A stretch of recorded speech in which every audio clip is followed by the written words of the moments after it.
I found this STL off the internet after seeing an ad on eBay offering 2 Carcano clips for 15 bucks. I can print 5 for like $1.50 in material and electricity. Let's see how it works. Let's see how they go in.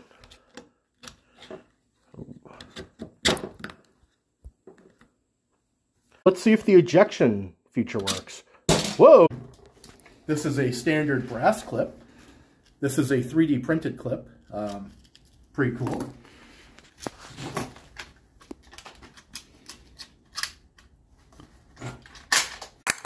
There she goes with a little bit of oomph. And hopefully that will push right through. I'll assist. Yeah, it works.